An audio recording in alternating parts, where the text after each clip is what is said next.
As ESR starts its 5th season of GT3 racing, we open a new series of touring car racing. 3 manufacturers and 10 circuits from across Europe and the US. Here's a little bit of what to expect in this upcoming season here at Evolution Sim Racing TCR Season 1.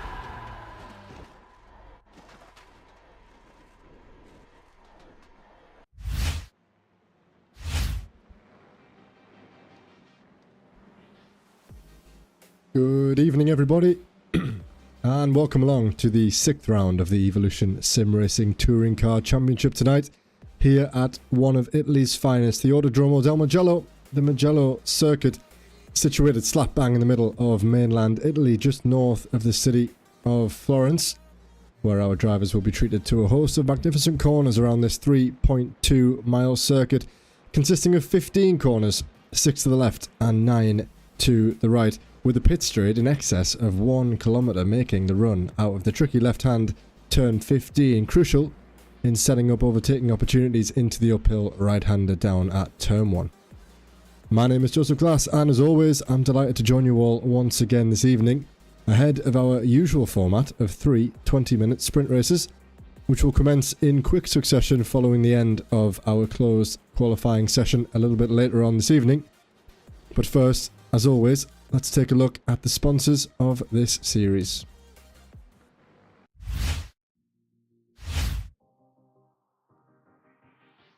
So first up, it's Kame, the home and building automation experts providing integrated high-tech solutions for private homes, public venues and urban spaces.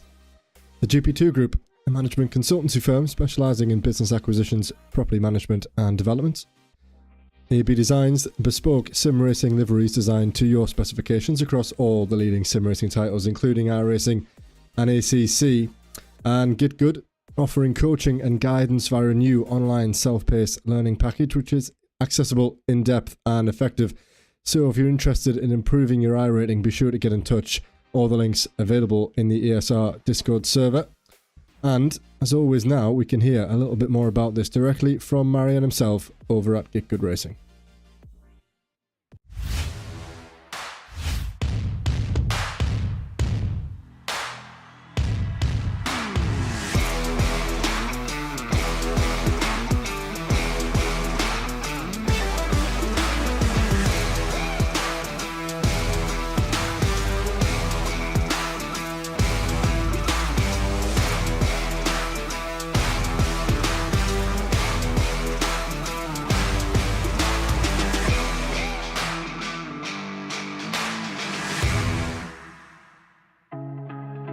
Do you want to improve at a quicker pace? Check out getgoodracing.com. I've coached hundreds of drivers, from real-life racers to sim enthusiasts, who experience rapid improvement after just one session. And while investing in top-notch hardware is great, imagine how much more you can elevate your experience by adding coaching to the mix. My methods are practical, aiming to break down complex concepts into easily digestible bits that are simple to understand. You can find reviews of the sessions I've conducted on the Fiverr link provided in the video description. Let's elevate your racing skills together. Do you want to improve at a quicker pace? Check out the Get Good course. Instead of just understanding concepts, you'll learn how to implement them directly into your driving. What makes it effective is the approach and practical drills. Together, we're gonna focus on breaking down those complex concepts into small digestible bits that are simple to understand. Everything from the course was tested and refined during the years in coaching sessions, so what I ended up with was the ones that I saw were the most effective. Let's elevate your racing skills together.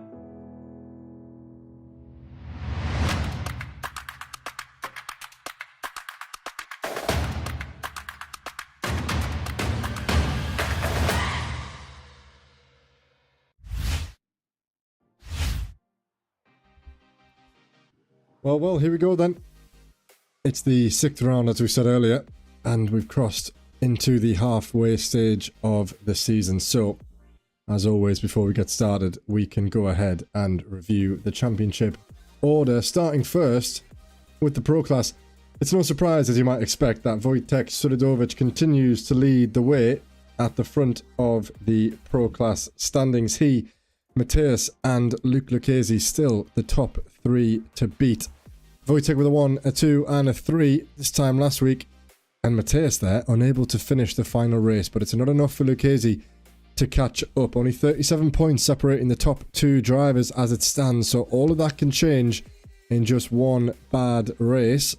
78 points the margin from P2 to P3, so Lucchesi will have to start improving and getting ahead of Pentila and Sulidovic if he is to overcome any of that margin. 41 points down to P4. Duncan Kirby, who had a bit of a torrid time this time last week, arguably his worst week so far this season. 2 DNFs and at P10 in the opening race. We were optimistic that he could go on to get a good performance after finding himself toward the front of the grid in the reverse grid order, but that was soon undone, resulting in 2 DNFs. Jan Stitchbury does himself well. He goes up from P8 all the way up into the top 5. He gained 90 points over his rivals this time last week, and he finds himself comfortably on 320 points. Still just one podium to his name, but a P7, 6 and a 5 last week. It's got him in some good stead looking into the second half of the season. Jajan's promotion then into P5 drops Chioka, Ottens and Weimann all down 1 place each. Jeremy Chioka now finds himself in P6. Only 1 result inside the top 10 last week, a P4. In the final race, only 2 points behind Jan Stitchbury for the top 5. Ryan Ottens then, as I said, dropped down 1 place as well as a result of that massive points haul by Jan last week. He's on 301 points, 17 points behind Jeremy Chioka. The other G-League driver, Jimmy Weimann, he's on 291 points, so a lot still to play for that top 5. Not much in it at all. Matt Hoyland not with us tonight, so that could soon change if Cowlishaw just 1 point off and Wayne Douglas only 13 points off can get themselves some good points. Matt could find himself outside the top 10 by the time we arrive at next week's track. Johan Ferree, as we might have expected, does replace Chaz Draycott in the top 12. He missed the second and third rounds and has had a couple of DNFs along the way as well. Probably not what Johan expected, actually. He's definitely got the pace. You can see the results where he's finished. He's actually had some pretty strong results. 3 podiums and a P4, notably. Just needs to be a little bit more consistent, and maybe he's unavailable to attend all the rounds, but he's still up there with a fighting chance at the trophy. Currently, only 16 points away from getting his hands on one of those driver trophies. The AM standings next then. It's a pretty sight for the DXT Audi team, who have their driver sitting at the top of the standings for the first time this season. He has displaced Andrew Fellows, who spent a large majority of the season in that P1 spot. He finds himself now all the way down in P3. So James Howarth, after some very strong results last week, 445 points. Closely followed by James Bostock though in P2. He's only 20 points down. He maintains position from last week, staying where he was in second place. As we said, Andrew Fellows down from leading the championship, just holding on to that third spot. Quite a comfortable gap really, down to Daniel Saunders in P4, who remains where he was last week. The same can be said for Gareth Newton, for the other Suma GP2 Honda driver. 346 points to his name and some more consistent results, but nothing like what he got in rounds 2 and 3. A couple of P4s and a few podiums there. He is starting to fall away from the top 4 somewhat, but he hangs on to P5 where he was this time last week. Rob Smith, the next driver, like Jan in the Pro Class, he's jumped up from P8 up into P6, even with not that strong of a result last week. P13, 14 and a DNF, but that was enough of a haul to make him gain 2 of those places. Max Nevinciani, equally as impressive. He had a great run out last week. 2 race wins to his name, and he was on for a third. It could have ended up in a P2, but he was taken out by Willem Boyter, one of the pro drivers, one of the new South African drivers to join us. It was a risky lunge. I think it was up the inside of turn 8. And he overtook one of the guys on the inside and met Max as he turned into the corner and unfortunately took them both out of that race, resulting in Max finishing in a P11 place. So really, looking at those points, Max could have potentially got himself up into the top 5 if it weren't for that mistake, or for that issue, should I say. But he's moved himself up from P10 into P7. Hussein Sarakadesla drops down 2 places. He was in P6, now down in P8. The 3 Suma GP2 Honda guys there parallel with one another, or should I say above and below one another, after a good finish in the end for Huss in P4 this time last week. Rob Mackay stays where he was in the top 9. Again, only 12 points off the back of Hussein Sarakadesla. The sister team to James up there at the top, the 2 DXT, Honda and Audi teams. Rob Mackay leads the way in that sense. Francois Brandet next up to round off the top 10 for the Audi Motorsports team of DXT. DNF in the opening round last week. He'll want to get his hands on 300 points as soon as, so let's keep an eye on him tonight and see how he gets on. Oliver Lumsden and Robin Aston holding on to their positions. They were in P11 and P12 when we started the round last week. Close, but soon they'll be out of touching distance unless they can convert some strong results to get their hands on one of those driver trophies. As for the team standing then, the Suma guys at the top maintain their lead of 108 points. However, the DXT Audi team, with that haul by James Howarth last week, promote themselves up from P3 into P2 in the standings. RD Sim Sports the same. They were down in 4th, so that's a result of some poor results by the Flatline team, who dropped from P2 down to P4 in the overall standings there. Just 19 points off the back of a top 3 finish. The only 2-man army in the top 5 doing well for themselves, that's Jeremy Chioka and Jimmy Vyman for G League, who, as I say, are clinging on to that 5th place. However, now that Luke Lucchesi has got some reinforcements down there in RDSA, that could soon change. Not many points at all separating those 2 teams, and Swart, Boita and Lucchesi will certainly be looking to improve and get themselves into that top 5. Something that I don't think we've seen from RDSA so far this season, but I think Luke's mostly been a 1-man army, apart from I think the opening round or the opening 2 rounds. Tristan unable to continue for time restraints, but the backup has arrived, so I would expect RDSA to start putting in some great points results and get themselves up into the top 5. Octane, Suma GP2, Hyundai, DXT, Honda, MRC and Brooks Racing Development still the teams down there, rounding off the top 11 in the teams, but that gap, as you can see there, down to P11 to P10, already 112 points, and then it's a big jump up to DXT for 500 points. So really, it's between those top 9 teams as we cross over into the second half of the season.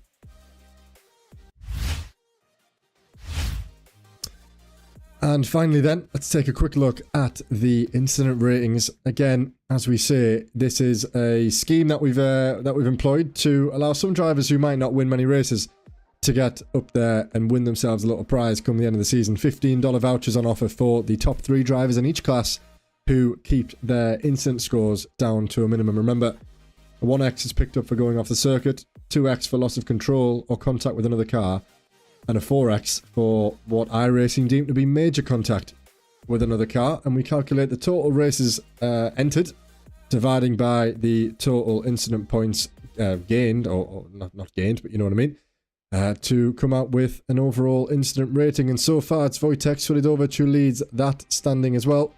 Jan Stichbury's in there and Matthias Pentela. And it looks as though this week, most of the guys who are eligible, because we do have a quota, you have to meet 66% of the event. The guys who are within that quota are now the ones who are at the top. Jimmy Vyman close, Chas Draycott close, and Alex Comrat, Gareth Newton and Robin Aston, the guys leading the way in the M class, but Max Nevinciani hot on the heels of Robin Aston. So something that I'm sure the drivers won't be paying all that much attention to. They'd probably rather risk a couple of X's to take a position or 2 in the championship standings, but nonetheless, we keep our eyes on that. And once again, I don't know how I've done it, to be honest, but that's 2 weeks in a row where we've turned over to trackside right on the money. Just as the practice session came to a close, the drivers are now preparing themselves for their closed qualifying session.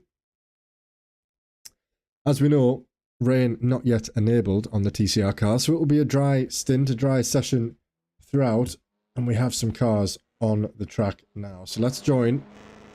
This is Mark Wesley driving for DXT Honda. He makes his way out onto the circuit. Drivers sharing the track as always. They're all lapping at the same time, and we'll pick them up as they head around the track.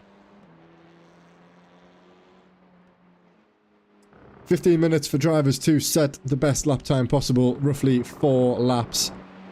But even if they get around the track within that time limit, which I'm sure they will, they won't be able to complete any more laps. They have an out lap, and then they've got 4 opportunities to improve on their times, get themselves a banker in before looking to ramp up the pace as the car comes up to temperature. And let's watch on actually as he heads through this lovely complex, arguably my favourite complex, through the Casanova and the Cervelli corners before the 2 Arrabbiatas. Tricky uphill right-handers here, and you come up, open the entry here, sorry. Take all the curb on the entry and the exit, and we'll see some of the real quick guys flying through there. We can compare how the likes of Wojtek and Mateus make their way through there compared to some of the AM drivers.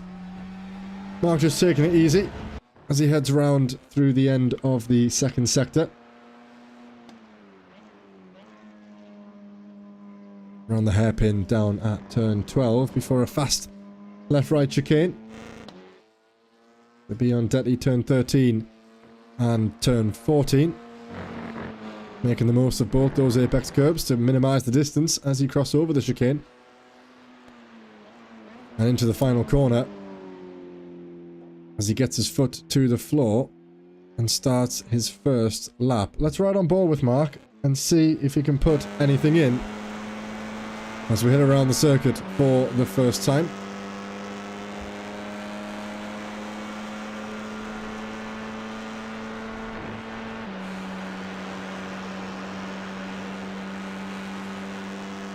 One kilometre all the way down from the exit of turn 15 down to turn 1, as we said earlier on in the intro. Tricky uphill right-hander.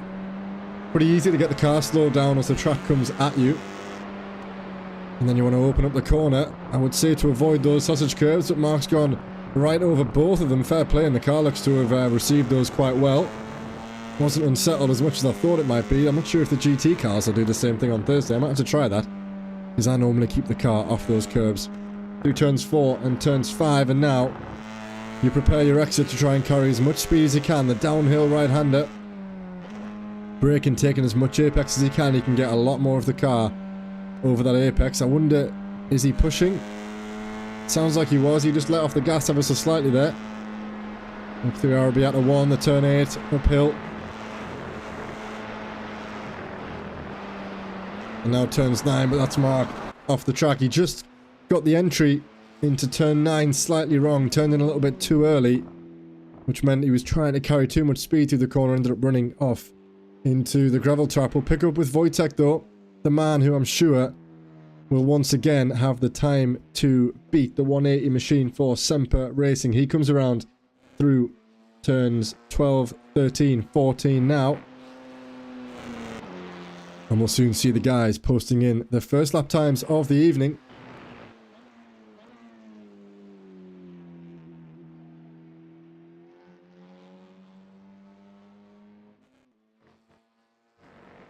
Let's see then as Wojtek heads around the final corner. It's a purple sector 2. Thankfully, a circuit with only 3 sectors. It's wonderful. I don't think we've had one of those all season. Willem Boyter just half a second away from the ones, but Wojtek comes across the line, throws that time out of the water with a 1:58.940. Just 2/10 off for Johan Faria. Mateus Penteler there comes across the line to steal away that party. Here he is for RD Sim Sports. It's a 1:58.7, so 1.5 tenths quicker in that opening exchange between he and Wojtek. Let's bring up the gap timings there so we can see. A second down to Vyman, 2 seconds, 2.5 seconds from the AM class. James Bostock comes across and sets the provisional pole position time in the AM class. Max Nevin challenges 2/10 off of that time, so very tight at the top of both classes after the opening laps. And here we go then, back again down through Casanova.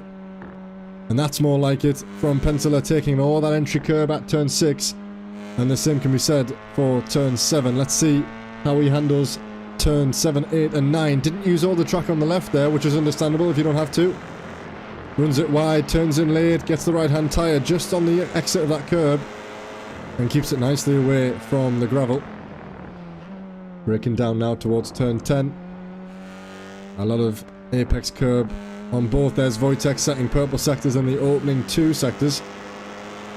And we'll soon catch up with this man, Pentela. We'll soon see his sectors.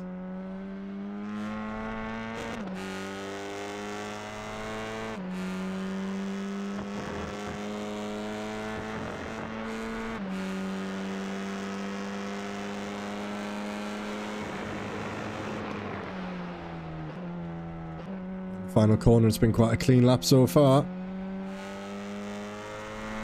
Wojtek unable to set his personal best lap time in the personal best sector time, and only improves. Sorry, no, he improves drastically. It's enough to take Pentela. Is he going to have a response? 6 1,000ths of a second separate the two guys at the top of the standings, and that is another exchange. Mateusz Pentela once again posts a time nearly a tenth and a half quicker than Wojtek. These guys going toe to toe in the opening 2 laps here around this. That's such an impressive track, really.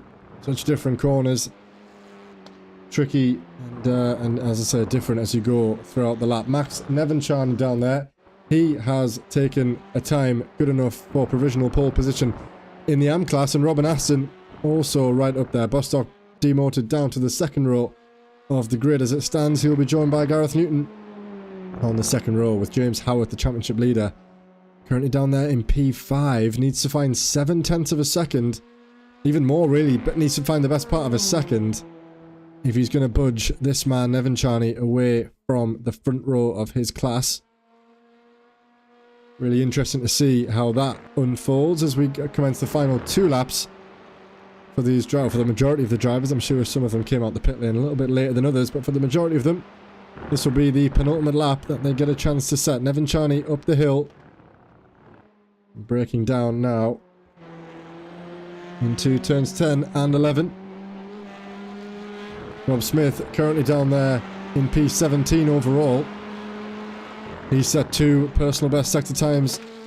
Oh, that's maybe an excessive downshift there. The engine didn't sound great by Max, but it's okay. Gets it through the gears, gets it through the corner now, through the fast chicane, taking both the entry curbs here.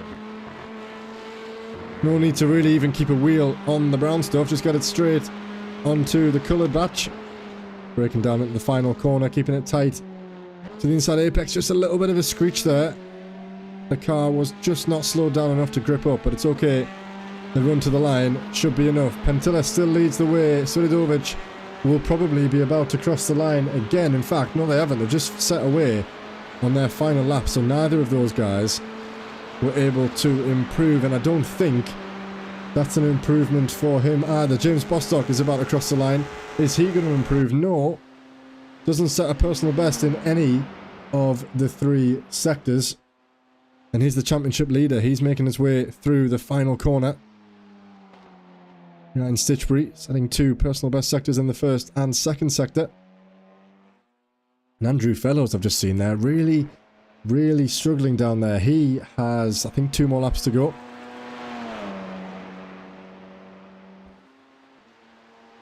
We can view this by class. Let's do that. We can see the gap times by class. James Howarth crosses the line. It's a 2:09, but still a 10th and a half away from Max. So at the moment it's Pentela and Nevinchan, the men to beat as the laps tick down. And here's Wojtek now. He's coming through turn 12.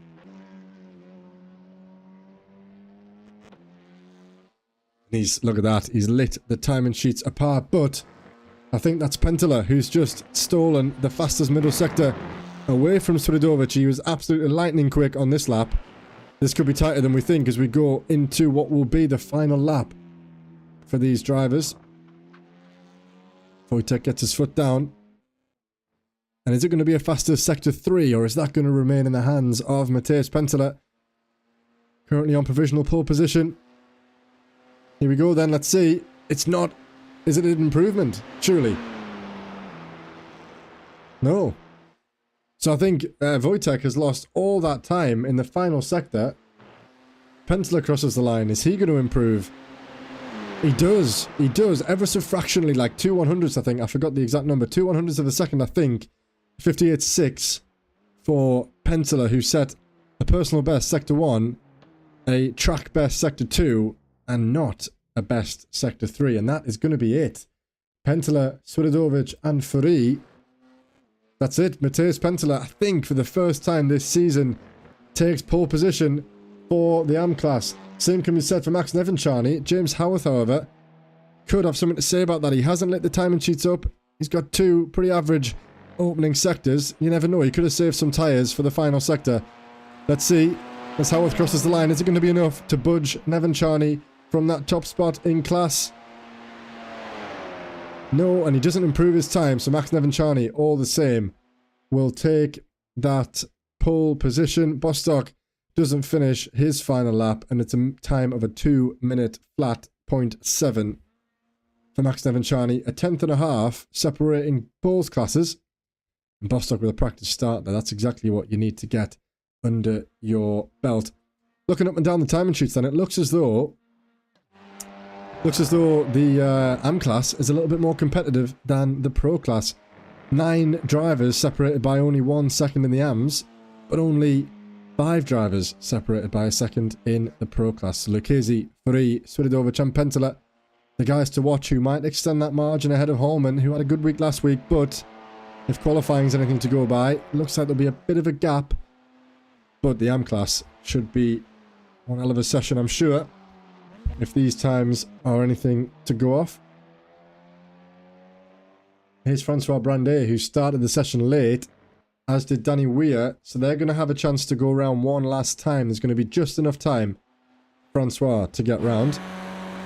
He currently finds himself in P9, and he does set an improved lap. It's a 2-minute 1.8, but not enough to really make any inroads on Rob Mackay ahead. Danny Weir, all the same, he and Francois sharing pretty much the same piece of track as they head up the hill toward turn 2.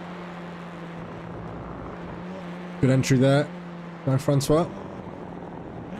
Oh, and he's coming to a stop. However, Danny is not. He's heading now down towards turn 4.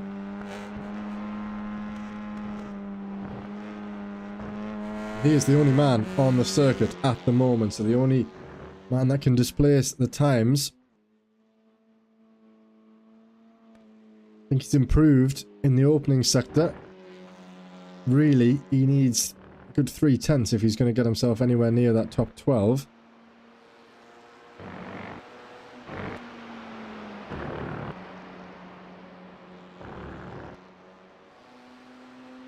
Plenty of activity going on in the chat, which I like to see when we've got a couple of drivers who can't take part and they're watching on. I must say, Hoyland, just no need. This is no need for such shade, you know? It's true, though. It is true. Here he comes, then. Danny Weir. Hoyland will be watching on with these guys. All part of the DXT sister teams, and it is 2 personal best sectors for Danny Weir. So he is flying in the cockpit at the moment, taking all the apex as we've seen. 2:13.14. He's got one more braking zone to pick his spot. Get it tucked in nice. Let's see how he gets on. Is the car going to be asking? Is he going to ask too much of the car? Let's see. A little bit cautious on the throttle, but he's got it nailed now, and it's a clean run to the line. Minimize the distance, and now we wait to see, is this improvement going to be enough to put him into the top 12, for instance? Let's see. It is. There you go. Right into the top 10 for Danny. It's a 2:01.952. Interestingly as well, I'm looking down there. Andrew Fellows will be disappointed with that qualifying. 1.8 seconds off of the class pace.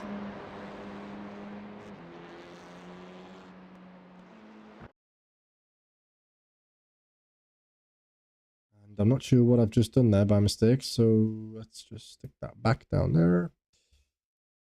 That is the session over then.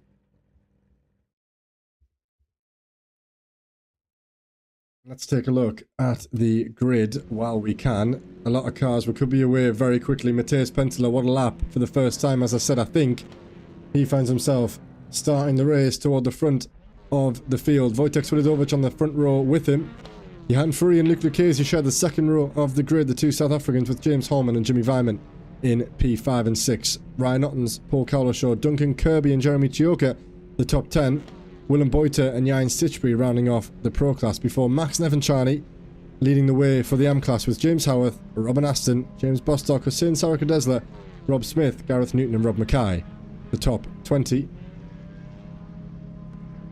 Gareth Newton, Francois Brandet, Danny Weir, Mark Wesley, Daniel Saunders, Oliver Lumsden, and as I said, Andrew Fellows down there, Steve Rubino and Rob Sutherland, before we reach Dennis Collar, who was serving a qualifying ban, and Graham Matthew, unsure if that's a ban or if that is just him not able to compete in qualifying. So we've made it in time for the lights then. A couple of drivers will be getting themselves gridded up before we head off for the first of 3 20-minute sprint races tonight.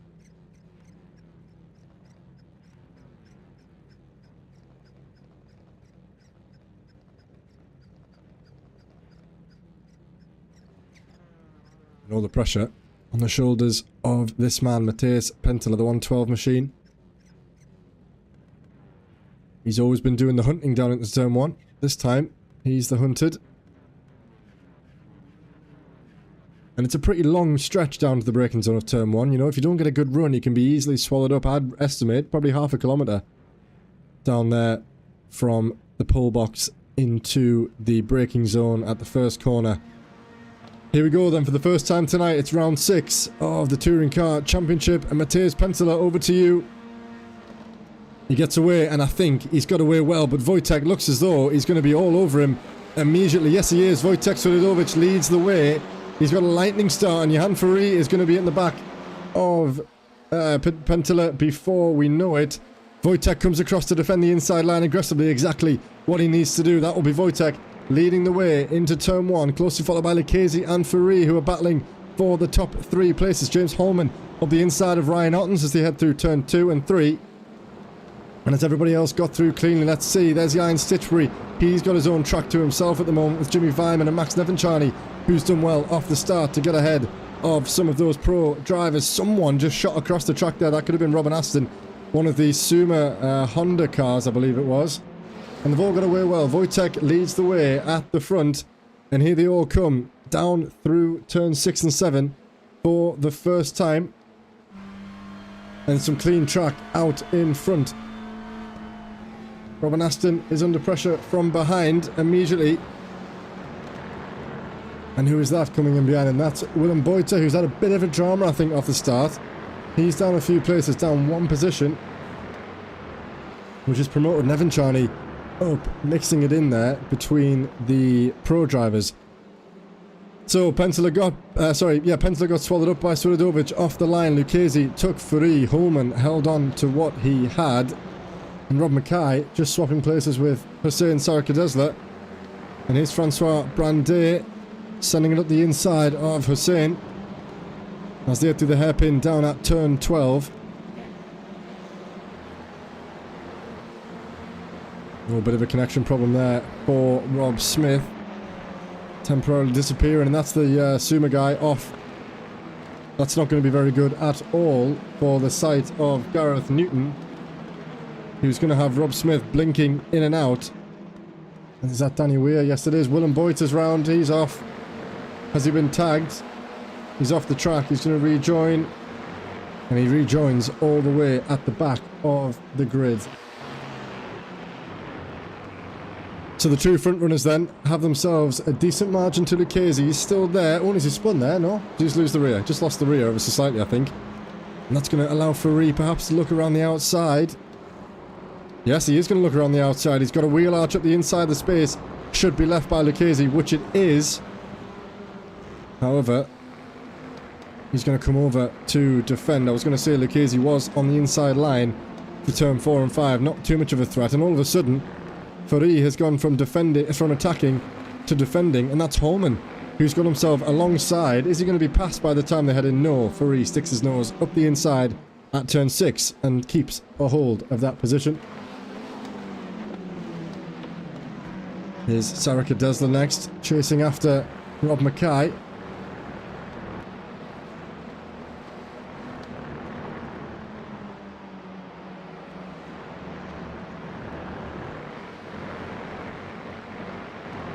Seeing a few stutters in the server. I hope that's not on my end, but it shouldn't be at least.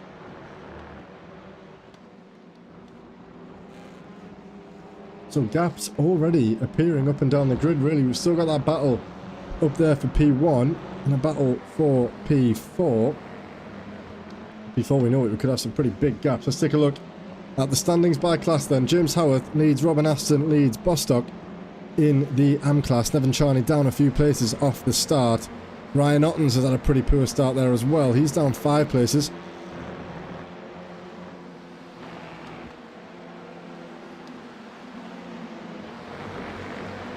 Here's Vyman under pressure from Paul Cowlishaw. In behind is Paul, going to get some sort of run here.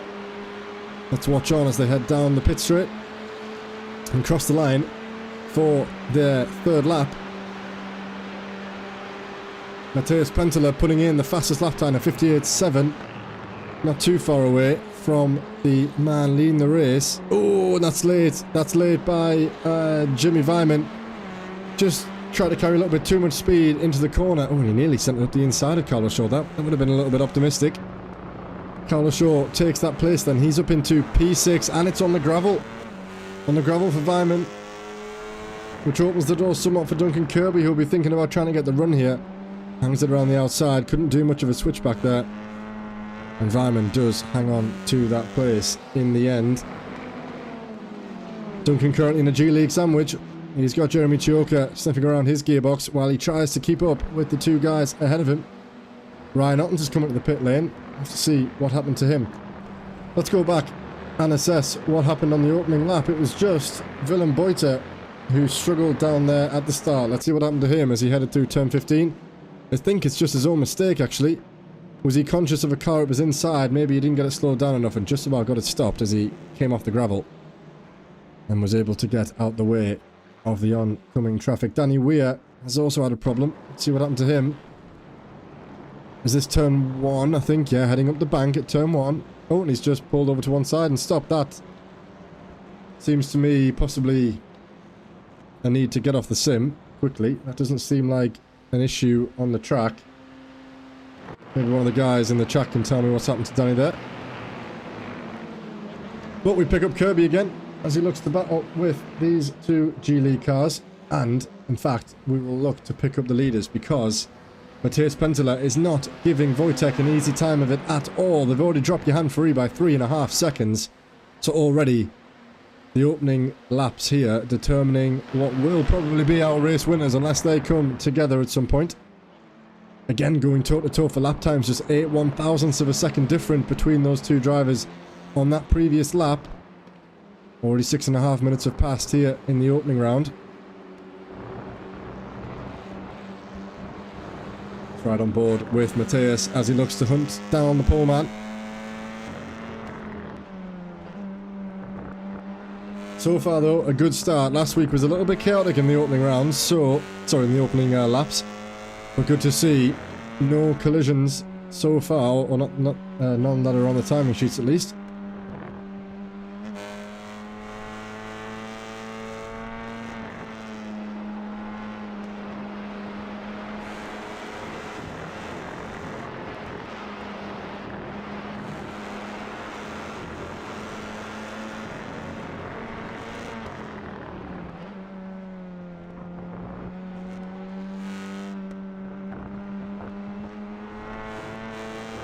We'll see potentially a change of position here. Jeremy Chioka putting Duncan under all sorts of pressure here. Duncan will be very keen, as we alluded to earlier, to get another good result under his belt after a poor week last week. So let's see how he goes against defending against the G-League machine.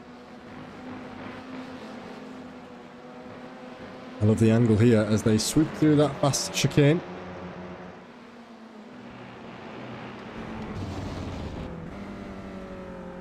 Chioka, easy on the entry there. When he gets his steering right, gets his foot down. Some differing lines by all four of these drivers here. The Geely car looking to keep it off the curb. And Matthias Penttila setting a lap time 1.5 tenths quicker than Wojtek. And he's all over him here. In fact, is he up the inside? Yes, he is. Defended there well by Wojtek. But I don't think Penttila was ever ahead. If I look at the timing sheets, I don't see a change of position. So Wojtek defended that one well up the inside, forcing Matthias around the outside. But I don't think we've seen these two guys solely battling for a race win like we have here. Long may it continue for the rest of the night. Let's hope Matthias can stay with him in the long run.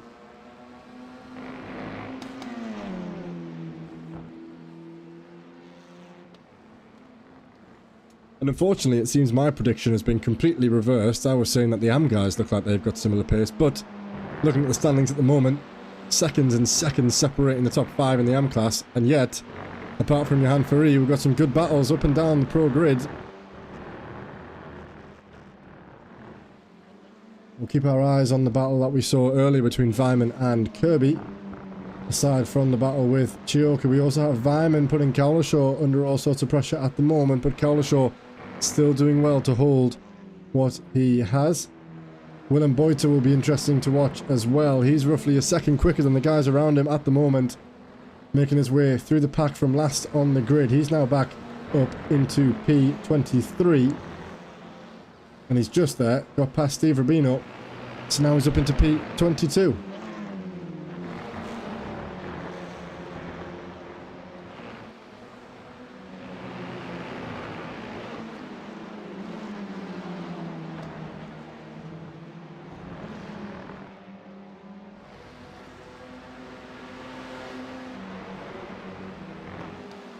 And this man here, Dennis Collar, he's doing well for himself for Spontech CDM Esports. Started toward the back of the grid after serving his qualifying ban for an accumulation of license points. But he's got himself up and passed 5 or 6 of his fellow class leaders. Coming across the track there was Oliver Lumsden, Oliver Lumsden, to try and break the tow from the cars behind, but Newton and Collar wise to it, joining him on the left-hand side of the track as he now comes back over to take the normal racing line. As they go into the braking zone now, on lap 6, just crossed over the halfway point of the opening round.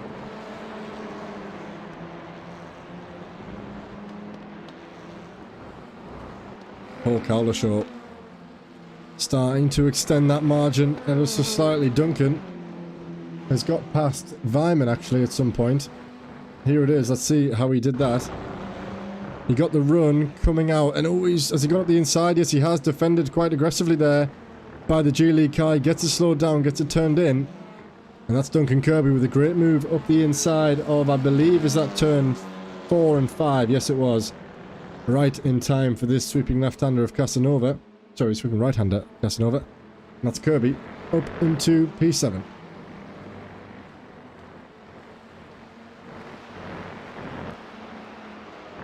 Battle down here for P9 in the M class. It's Lumsden all over the back of the team's leaders. It's Graham Matthews, James Bostock, and is it Hussein? I think, yeah, Hussein leading the way in the team standings. And so far Gareth bringing home some decent points for the team, while Bostock and Hussein go on in the top 5 and the top 3.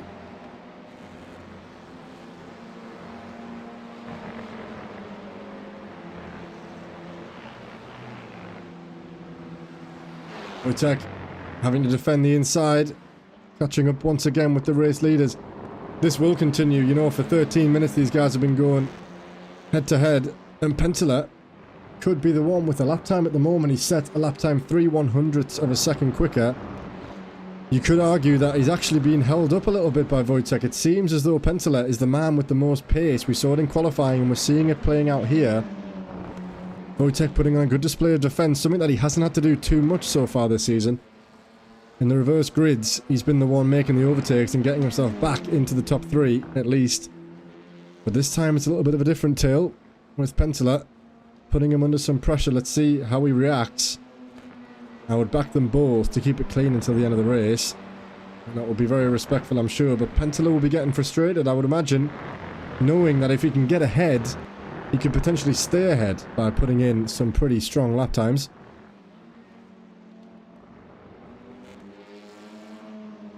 Graham Matthews about to be passed here, potentially. Daniel Saunders, who's gone around the outside. He's not quite ahead, and that's going to invite Mark Wesley into the conversation. This is right at the back of the AM class, as they head through Casanova and Savelli. A little bit of gravel kicked up there by Graham, as he heads now through Arrabbiata 1, uphill.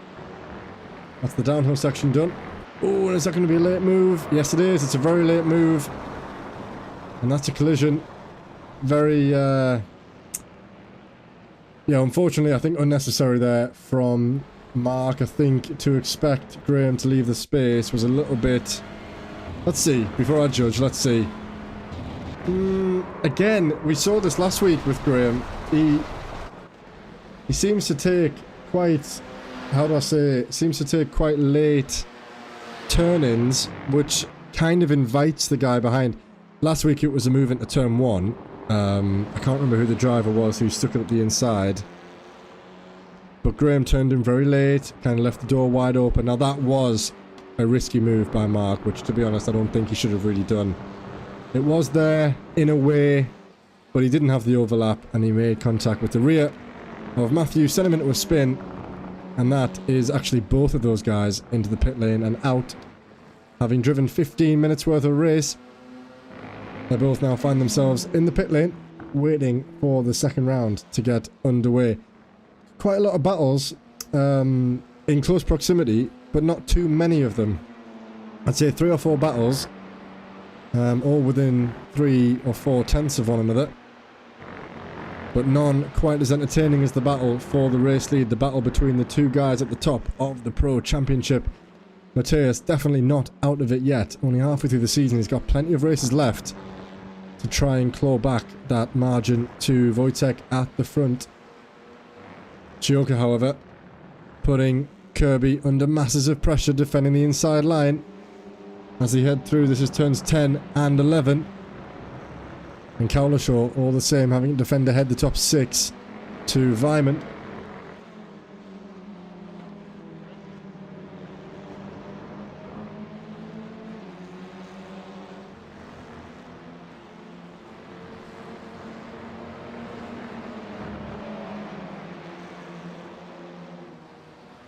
Anything could happen with this pack. It just takes one move from any of them to offset the rest. Particularly if we see Vyman making a move on Cowlishaw, that could invite Kirby and Chioka straight into the mix. And Wojtek again defending the inside line to Pentela. Pentela clearly the faster driver, being held up by the defense, by the strong defense. Is he going to get the inside here? No. Max thinks better of it. Not Max, sorry. Mateus thinks better of it. Doesn't force anything. You could say Pentela could make a lunge up the inside on the penultimate lap.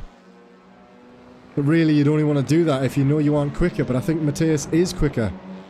So if he can get past now, he could get himself a nice margin by the time they commence the white flag lap.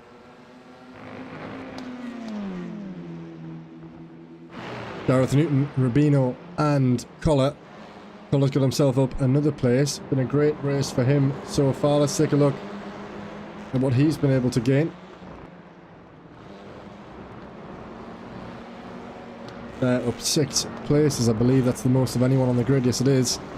However, he's run wide there and invited Newton to take that place back. He doesn't quite have the speed, and he's come back over to defend the inside line through 4 and 5. Gone a little bit deep. That's Collar.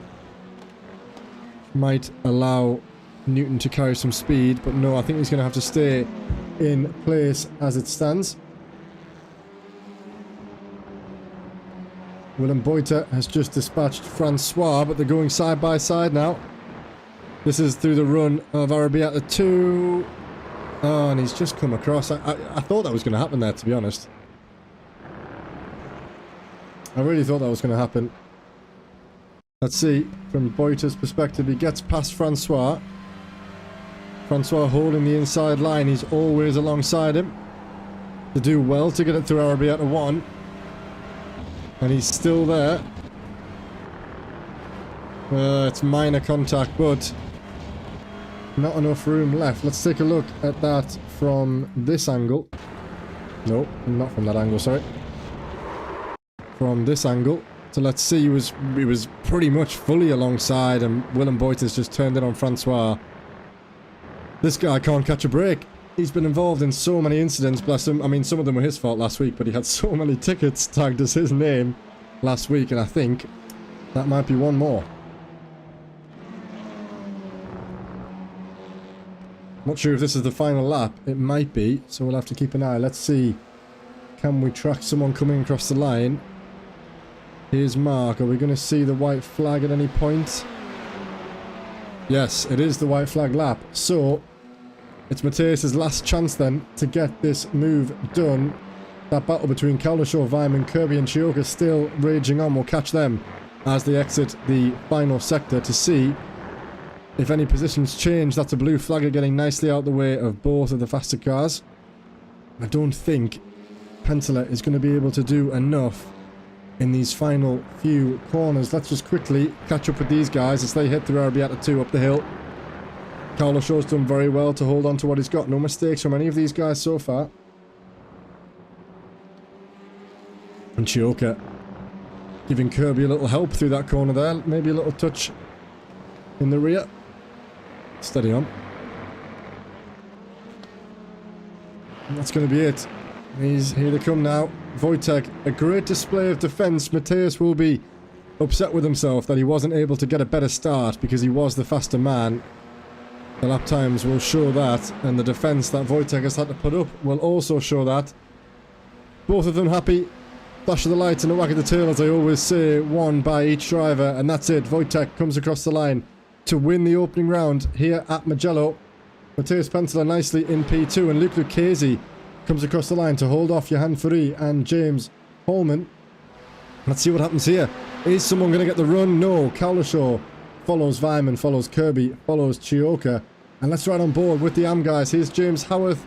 He'll extend the lead at the front of the championship, coming across the line to win the AM class. There's Robin Aston and James Bostock. A great drive for the Suma guys, sharing the points between the two sister teams, and Max Neven-Charney with another consistent result. There's Rob Mackay and Hussein Sarika Desler coming across the line, just half a tenth separating those two, and Rob keeps it ahead. Willem Boyta down there in P11 in class, ahead of Rob Smith, who finishes 7th in the AM class. Great finish for a lot of these drivers, coming across the line with hardly any margin between them.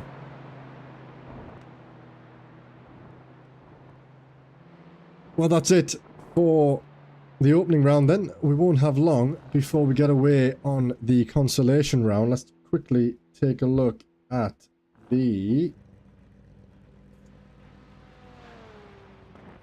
Can't quite see the grid yet, but I want to do it as quickly as I can,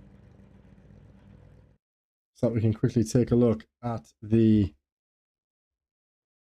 reverse grid standings. So here we are in the reverse grid order, and just Yayan will start on pole position, so all the pro guys will be together. Howarth just about missing out on that pole opportunity, which is good for the sake of the classes. We're not going to have long, so let's run through the order. Wojtek Swiatovic wins the race by only 0.2 of a second to Matthias Pentela, the faster man on track, with Matthias being ahead of Wojtek in the second race. Let's see if he can get ahead, put a few cars in between he and Wojtek to extend that margin. Luke Lucchese rounds off the podium. Johan Furey and James Holman the top 5. Kaldashaw, Vyman, Kirby, Chioka and Sitchbury the top 10, with Willem Boyta, Rob Sutherland and Ryan Ottens rounding off the AM class. We don't quite have lights. Howarth comes across. I don't like rushing this, but I kind of have no choice. Howarth, Aston and Bostock on the podium in the opening round, with Neven-Charney and Mackay the top 5. Hussein Sarika Desler in P6, with Rob Smith in P7.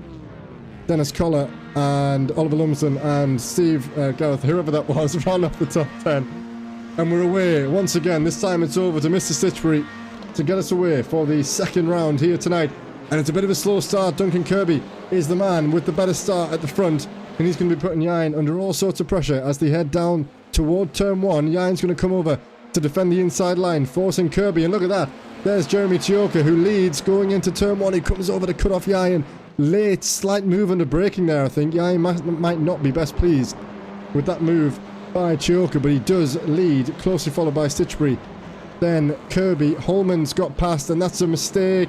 I didn't see who that was because I was looking at the timing sheets. But all these drivers now getting swallowed up here. Nearly 3-4 wide as these guys head through there. That's Cowlishaw, Kirby, Stitchbury and Johan Furey going 2 by 2 through turns 4 and 5. The rest of the guys getting away okay. No crashes to report at the back. But let's cycle through as the drivers make their way through turns 6 and 7. For the open round, who's down there at the back? Is that Rob Mackay, who's got a 3.5 second gap? So something has happened to him. We'll review what happened and what went wrong with Yain. Oh, and Willem Boyter losing the car, but he's catching it, and that's Wojtek. Let's catch up with Wojtek as he passes. And Arabiata, the room, is going to be left this time by Willem. Let's take a look at the positions gained then. So Luke Lucchese, James Hallman and Johan Furey with a great start. Yain and Kirby down there as well. Not the best start for those guys. Howarth holds on to what he's got. He leads down there in the AM class with James Bostock taking Rob Smith off the line. Sorry, no, who would that have been? Taking Robin Aston off the line, and Smith and Lumsden equally doing as well for one another. Already a massive gap to the guys at the front. Chioka stretching his legs ahead of Holman, and Chioka's dropped it. He's held it, but he's dropped it, and that's going to be him down 2 places. Holman has now been set free by Lucchese. And that is a short-lived lead by Jeremy Chioka. Matthias Penteler is going to be forced to the outside by the time they get to turn 1, but that is Vyman and Howarth who cross the line side by side. Very dramatic in the opening lap there, and who's that? Is that Howarth thinking about sending it down the inside of 2 cars? You can just see it coming. You can absolutely see it coming, and that is Paul Cowlishaw sent plummeting down the order. I think Howarth asked a little bit too much of his brakes there, and Cowlishaw would not have expected him to be there when he turned into that corner, and he now finds himself plumb last, 6.5 seconds off the back of his class. Wesley's had a drama as well. He's gone off track and dropped down some places, and who's that? One of the G-League cars. That'll be Jimmy Vyman taking a little excursion off the track. And crucially, oh, and is that Vyman again? Jimmy Vyman round this time. Everyone seems to have got past him. Let's see about the rejoin. Rejoin is okay. We've got Duncan, who's managed to get ahead of Howarth, who's taken absolutely no prisoners here. He wants to get himself clear of his fellow AM drivers, and I think really he's doing exactly that. Holman stretching his legs nicely. 1.2 seconds now clear of Luke Lucchese for P2, who's got Furey and Chioka for company. And no, Francois has had another disaster. He's just gone off the track. Let's see if this is anything to go by. Cowlishaw. Oh, it's Matthews. Matthews has gone off, or is that Sutherland? This is it. Oh, and Steve's just decided to put Sutherland in the wall. Sutherland's rejoined, and that's Francois trying to avoid the rejoining Sutherland, who then turns into Matthews. Yeah. Again, no one yielding really for yellow flags, something that we try to insist every week. And actually, that wasn't Francois. That was Rob Mackay. It was Rob Mackay. What happened to Francois? So Rob Mackay moves out the way. Again, no one willing to yield under yellow flags. And then Francois tries to brake to take avoiding action, gets himself up on the gravel, loses the rear, and goes slap bang into the barrier. The stewards, I'm sure, will have something to say about that, because yet again, as I say, unfortunately, no one seemingly willing to yield under yellow flags.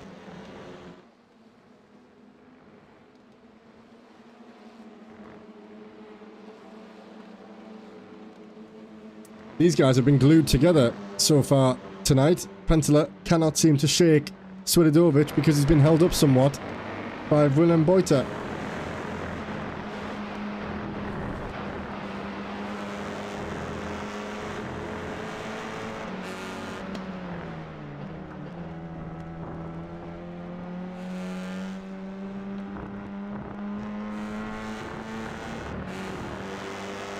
Pentela now really has to think about a move up the inside of Boyter. He's got to put a position in between he and Swidovic. Otherwise, that battle will probably continue throughout the whole session tonight.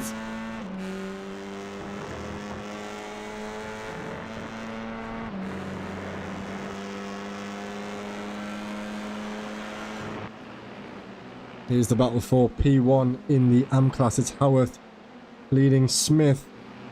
And there's no breathing room for either of these guys. One mistake will be costly. Oh, yeah, Rob Smith having some connection problems. I think he was the guy in the opening round as well.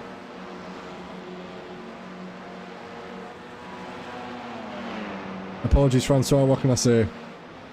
What can I say? Lots of activity in the chat. Good to see Hoyland, Jones, Francois. Tristan's here as well. Familiar names. Oh, and there's a scrape off the barrier there. Who is that for? That's Rob Sutherland, who's put himself in. Oh, Willem Boyter again, getting himself involved in a collision. That's pretty much every race he's taken part in, unfortunately, seems to get himself wrapped up. Let's see what happened. So it's Sutherland who's just casually exiting the pit lane.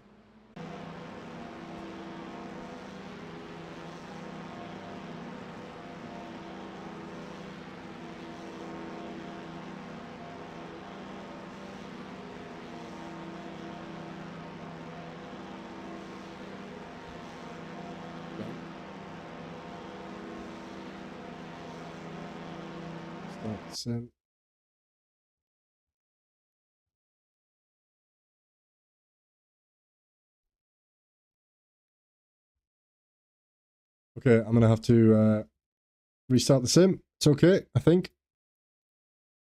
Re-establish the network, so let's let me back in, please. Or does it not think I've left? Oh, you're getting a great view of my desktop here, so you'll have to bear with me. I don't want to withdraw because that will disable the whole thing. So let's see if this is going to work. There we go.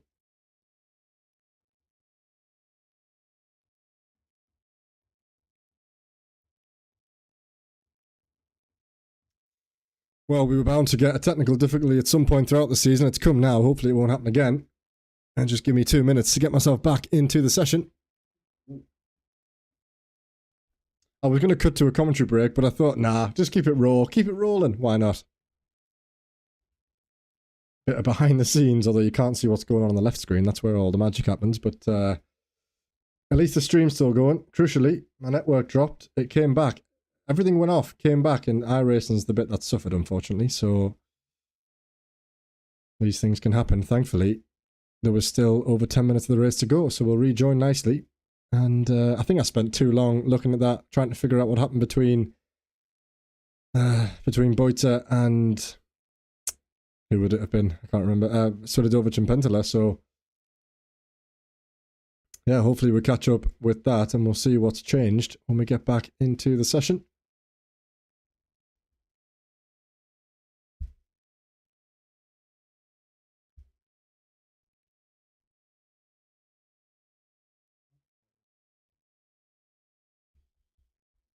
I seem to have lost my pen.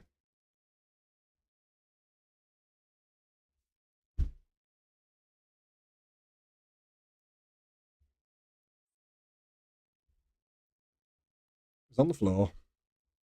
Okay, we're back. So, things will be probably a little bit botched because SDK has had to restart as well. We are live, and what on earth am I looking at here? Like 7 or 8 cars sharing the same piece of tarmac. What's going on? Anyway, let's catch up with what's happening at the front. So, last we saw, Pentela came into the pit lane. So he's down there in P11. And Holman still leads with a gap to Furi, with a bigger gap to Chioka, and then we have the battle for the final place on the podium. Howell's still leading, he's on for another good result.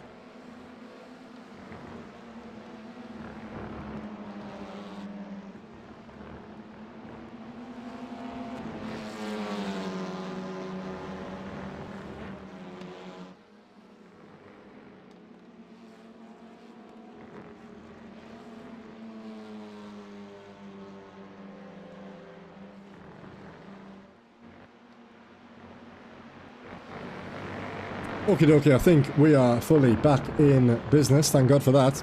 And with 6.5 minutes to go, still time for anything to change. Let's quickly go and ride on with Oliver Lumsden, who's putting Robin Aston under a little bit of pressure for the final place on the podium in the AM class. And he's got a good run there. I don't think it's going to be enough to launch a move into turn 10.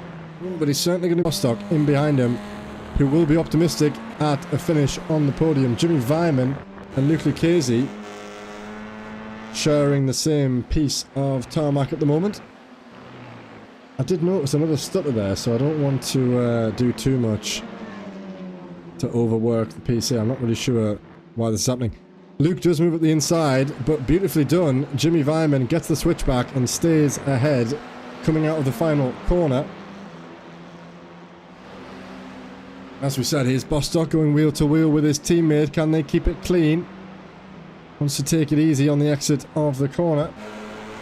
And Bostock just dropping behind Huss as they exit turn 15.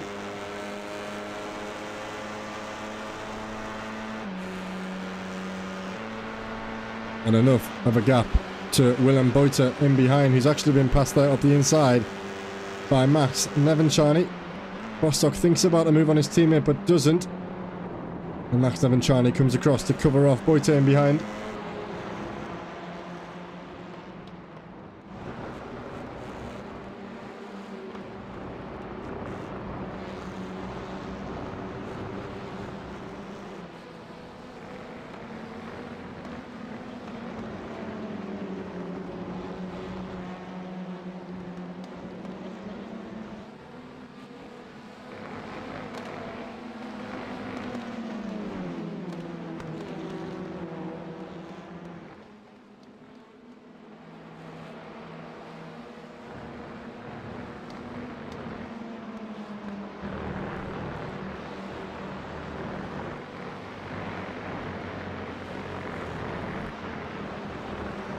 Oh, and Huss has gone off the track. Has that cost him a few positions, or was that just him ahead there? I think that was just him ahead. He's okay for the time being. Nothing I can really do about the stuttering. I'm just grateful that the stream has stayed live and I haven't had to cut the night short, so we'll have to deal with what we have at the moment.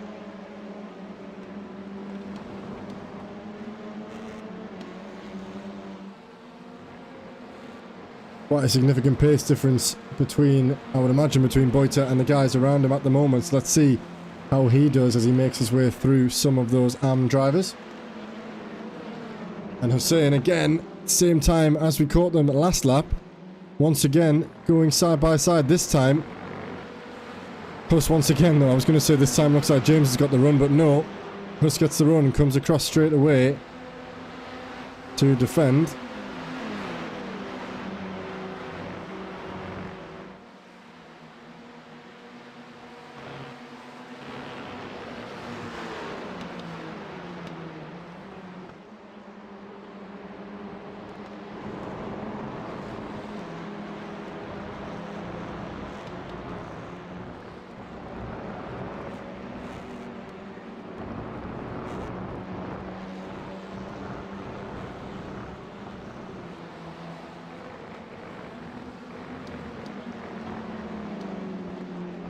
Oh, and Danny Weir and Graham Matthews have gone off track. Let's see what happened to them.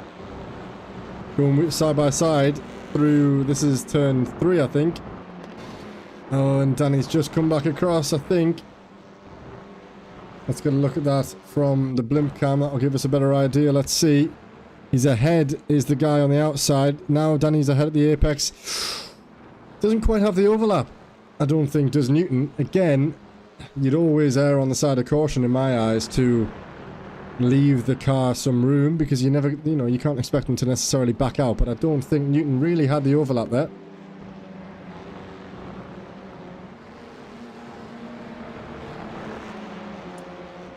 So the guys at the front, the gaps, absolutely, well, just huge, aren't they really? Holman, nearly 4 seconds clear of Furi, who's 6.5 seconds clear of Svidovic, who's 4 seconds clear of Yayan, but who isn't clear is Chioka. He's putting him under all sorts of pressure as they come around the final corner.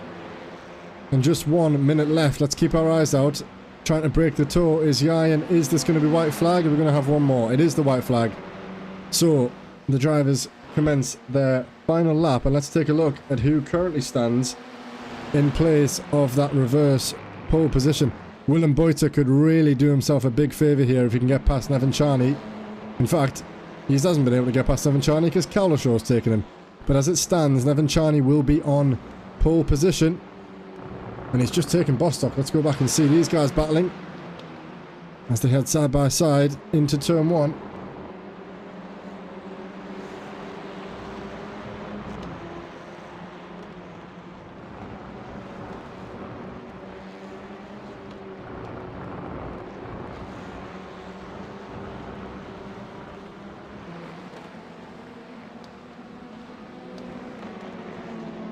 Holman just now exiting the second sector, so we'll catch up with him as he looks to come across the line.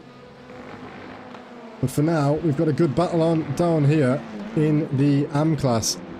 Rob Smith actually putting Howarth under a little bit of pressure, half a second behind. I don't think it's going to be enough to take that race win off of Howarth, who at the minute is in some fine form. Won the opening round. He's probably going to win this round as well. And that will do him some favours in extending that championship lead. Let's ride on with Holman then. As he comes around the final corner, he's going to come across the line to win the consolation race here at Mugello. In the Pro class, it's James Holman who wins this round. Quite a big margin down here to Johan Furi. A good place for him. He's had a bit of a hard time of it as of late. He comes across the line in P2, and Wojtek maintains that brilliant podium record that he has in ESR this season, rounding off the top spot. Jan Stitchbury looks happy enough with that P4. Couldn't convert the pole position, but that's okay. Jeremy Chioka, Duncan Kirby and Jimmy Vyman rounding off those places. Here comes Howarth though to convert the second race win of the night. He comes across the line only 6/10 ahead of Rob Smith in P2. 2.5 seconds clear of Robin Aston, who converts the podium. Once again for the Suma Hyundai team, Oliver Lumsden in P4, Hussein Sarakadesla in P5, and look at that, it's Paul Kaulashaw who, after being punted off the circuit, you could say at turn 1, finds himself on the front row of the grid for the final race here tonight. So a great return in the end for him, finishing P9 overall in class. So that's going to be really beneficial for Kaulashaw if he can get himself off the line well and maintain that gap. We'll take a look at the standings in full then. Again, we'll have a bit more time this time, which is always nice. 5-minute break, and we can recap the standings and also look ahead at the feature race grid with the reversed 15 this time.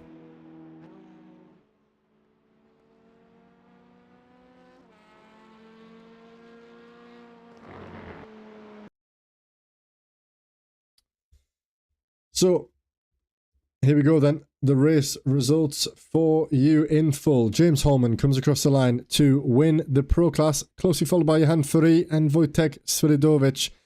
Jan Stitchbury coming across the line in P4 with Jeremy Chioka and Duncan Kirby, the top 6.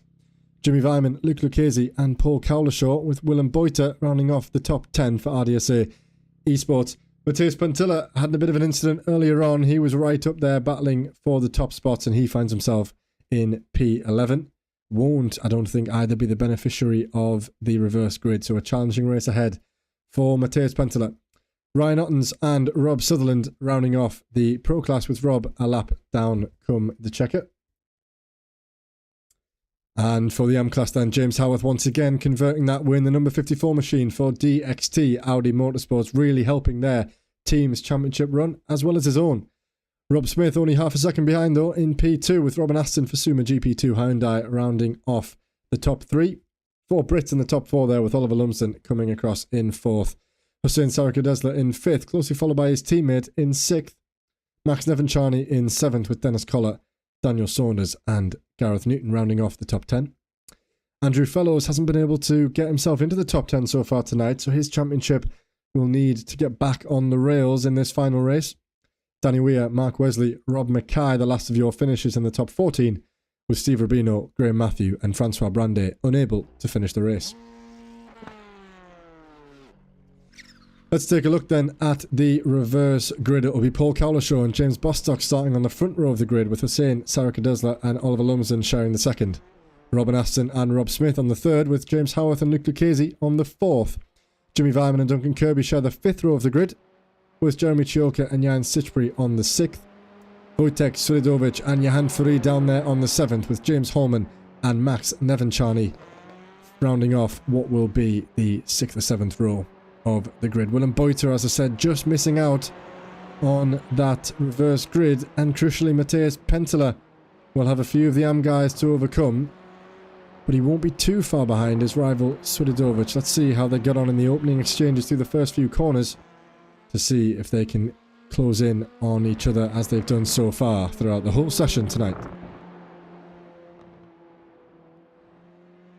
So as always, we have 2 minutes. I'm going to take a break and get some refreshments on board before we look ahead for the final round tonight here at Mugello.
Okie dokie then.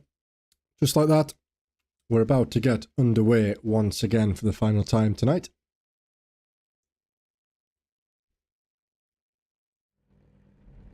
Cowlishaw must feel, look at them. He's straight in, ready to grid. He wants to waste no opportunity.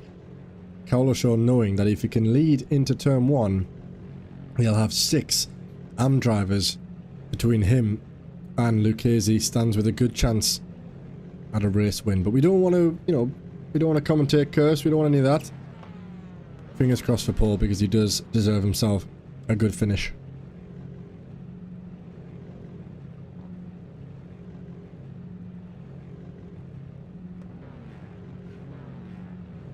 I'm not sure if the stream is still stuttering, but let me know. Nothing I can do about it, but I'm curious. How's the blimp camera on this place? It'll do. Here we go then. So for the final time this evening, the guys get the clutch at the ready, and they drop it and they're away, and it's a no start at all there by Hussein Sarakadesla, who doesn't even get off the line. It's a DXT guy who's already up 2 places. Cowlishaw, however, got a lightning start off the line. Hussein down there getting absolutely swallowed up. He's going to be down in P10, if not worse, by the time they reach the braking zone at turn 1. But Cowlishaw leads, closely followed by Oliver and James, who go wheel to wheel through turn 1. And you got James Howarth also there, looking to capitalise as these guys go wheel to wheel. Cowlishaw did exactly what he needed to do, get himself in some clear air and try and get his foot down ahead of these AM drivers. That's Lumsden up the inside of Bostock, but now Bostock will be on the outside again for turns 4 and 5. He's going to just dip out of that temporarily. And then already they've got Vyman, Kirby, Chioka, Lucchese and Stitchbury. And who's that off? That's Wojtek, the championship leader, off into the barrier. That's going to be a huge impact. We'll have to go back and see what happened there. But that is massive for Wojtek, and that is massive for Matthias, who'll be rubbing his hands together at the thought of coming back from that. But he's still down there in P13. And so he's got a lot of work to do if he's going to finish in a good place in class tonight. Cowlishaw 1.5 seconds. He could be checking out of this race if Bostock and Lumsden can do him any favours by defending against Vyman in behind. And we've gone from 1 car to 7 as Lumsden leads Bostock, and Kirby again in a G League sandwich with Luke Lucchese looking around the outside, but he's gone a little bit deep there, I think, Lucchese. And he might be passed by Yayan, who's going to just look.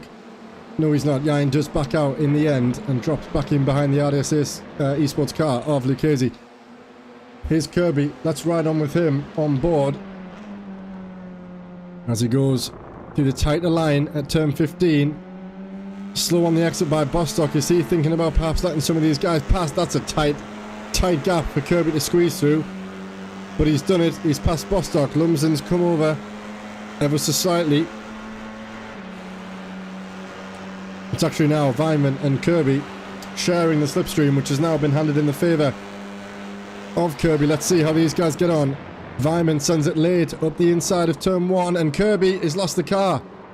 I think he's just locked the rears there and lost the car of his own accord. He is flying down the order. Drama at the start.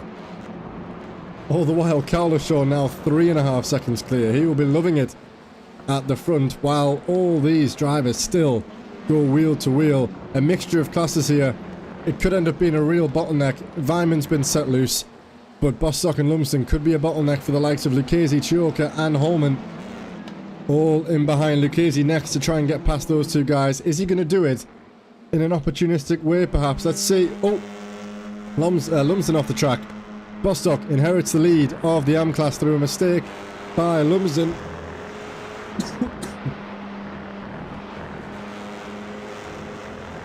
That's why you shouldn't eat food during the break, because it ends up coming back to haunt you. Here's Bostock now breaking down into turn 10 and just still holding up the case. He's going to get the run here surely on the exit. Luke needs to think about getting past him as soon as possible.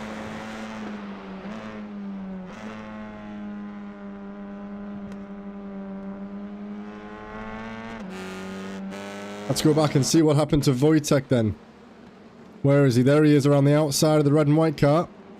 And he just gets tagged. He just comes across and gets punted off the road. That's Rob Smith, I think, who's put him in the wall there. Unfortunately for Svidovic. That's going to, he has the pace to come back, but that's going to be difficult. It's another issue here for Willem Boyter, who sends it up the inside of Yayan pretty late and then doesn't leave Yayan any room. Let's ride on from the cam of Boyter. So Yain's been compromised. Boita sends it up the inside where you just really shouldn't. And then, yeah. Yeah. I think the less said about that one, the better. But Boita really getting himself caught up in too many incidents too often in my mind. Bostock's had a drama. Let's see what happened to him. Turn 1. Half thinking about up the inside of Vyman. It wasn't committed enough for me. And Bostock now down the order, so he has lost that race lead. I'm going to see it from the blimp cam, because I feel like he was leaving the G-League car in two minds about whether he could turn in. He's not alongside there, and then all of a sudden he puts himself alongside. It's the slightest of taps that sends James off, and all them cars, he has to sit and wait as they all drive on by. That's all that we've missed so far, so not too much to account for.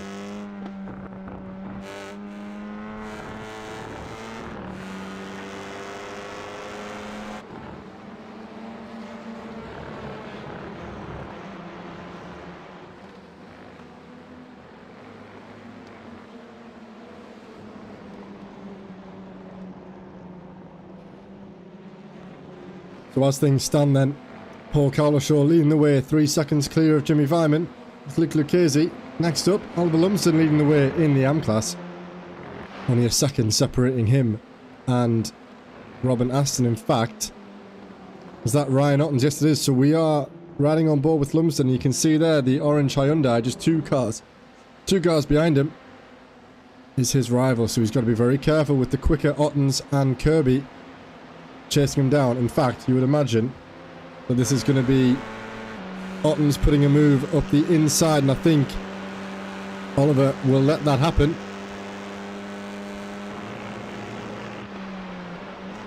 Ottens thinking about it, very deep, unsure. I think they're a little bit by Lumsden, who's been passed by Kirby.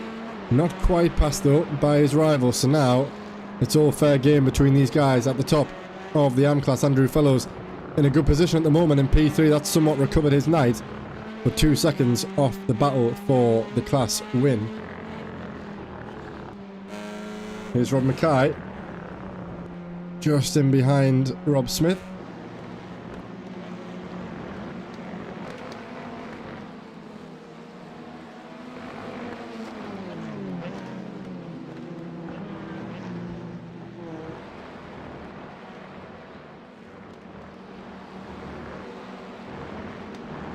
Oh dear. Oh dear. Well, minor contact, and that sent Rob Smith round. It was, you know, give and take. But again, slight blip. Oh. And there's been another drama for Boita. Let's see what he's done this time. Dropped it just on the entry and then lost it in the mid-corner. And he's parked it on the apex, but got it out the way. Nice and quickly. And then it says he's had another incident. Oh, it's the same one. Okay. And he jumps back to the pit lane, I think, in a moment. Yes, so that is Willem's night over.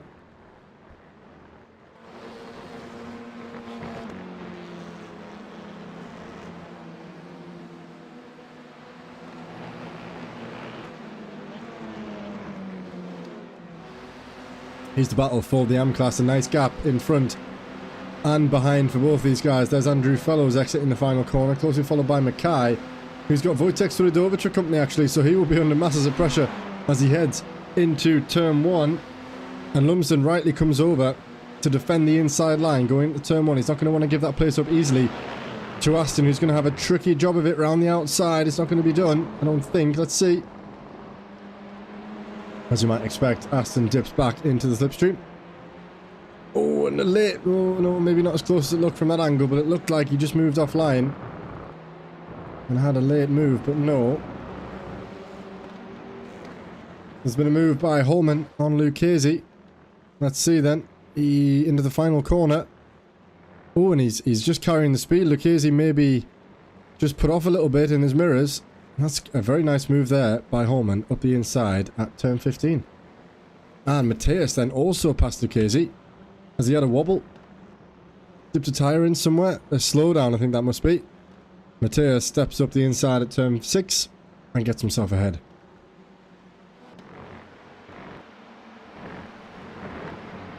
This battle continues, and I'm seeing that Vyman at the top of the pro standings is 6/10 quicker than Cowlishaw on that last lap, so he's still got plenty of time. Half a race left, and that looked like he carried too much speed, and that's going to be contact. Thankfully, they both kept it in a straight line. A little bit too optimistic there by Aston. But Oliver Lumsden has kept it in a straight line. And he maintains that race lead.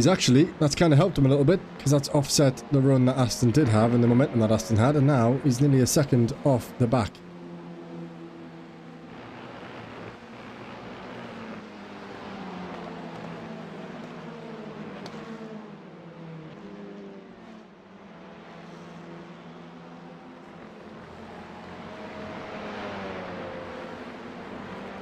Spenteler, the fastest man on track as it stands at 58.7.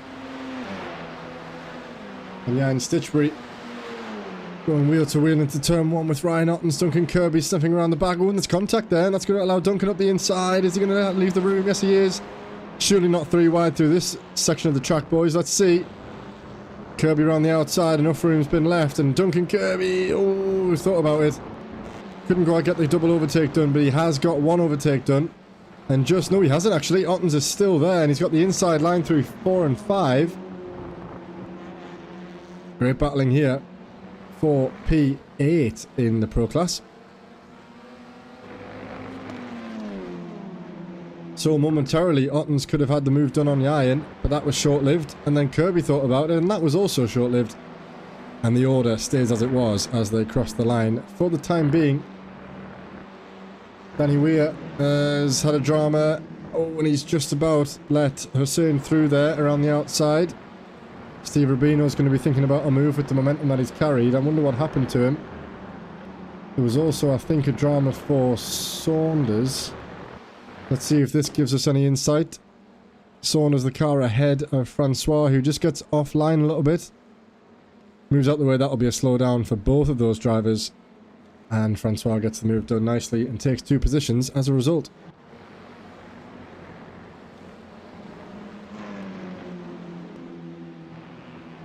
Great news here for Cowlishaw, because Holman has got past Vyman. And that gap still 2 seconds with just under 8 minutes to go. Pressure slowly building. That's a crash for Newton. Let's cut to that quickly, as that is still unfolding. Let's see what's happened. It's a pack here. We've got Nevin Charney Fellows. Oh, what's happened? Oh, is that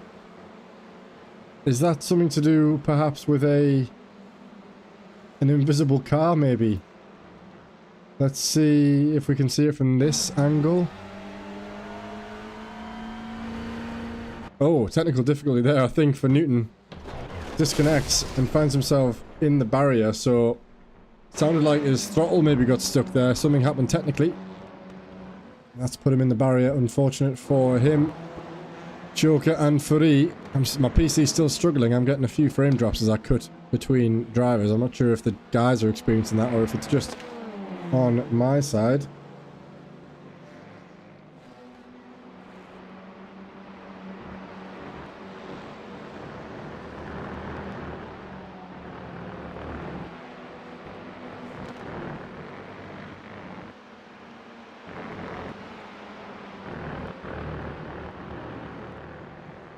Rostock under pressure again. Oh, not a place you want to be going side by side.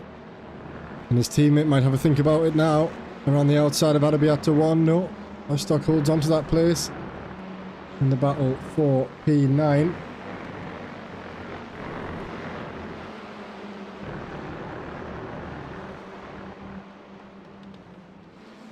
Take a look at the positions gained. What a race it's been so far for Rob Mackay. And for Francois, finally Francois has had some luck. I don't want to speak too soon. There he is, just leaving the picture now, ahead of these guys. Doing well at the moment.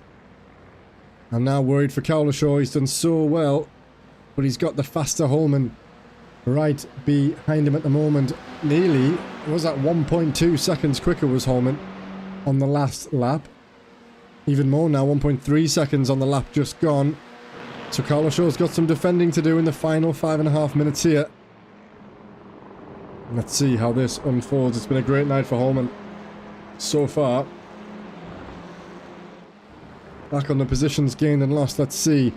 Bostock and Huss obviously down, having started toward the front row of the grid. Huss, most of the damage actually came from his launch. And James Howarth down there in P15. He's dropped down 9 places. So he was up in P6 and he's had a drama at some point.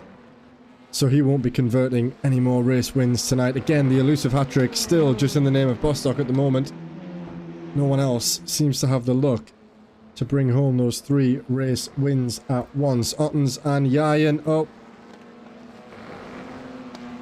And he's gonna keep it going, I think. Just about, yes, he avoids that wall. Let's see. Let's see what happened here, as I think it will be this perhaps might show us. Ottens gets the run on Yayan. Kirby's still thinking about it. Around the outside goes Ottens. Sticks it nicely. Room. Oh. Room not afforded. And then Kirby. I don't know. I think Kirby probably was entitled to a bit more space. Let's watch that again. Can I see from his angle? I'm not sure. This is the one that we need. Let's see. Bit unsteady. Kirby has to pick one way or the other. Yeah, and Ottens does just come across the nose of Kirby there, unfortunately, and he puts himself off the track, and he's actually jumped to the pit lane, so that is his night over as well. Oh. Why are we not watching the race? There we go.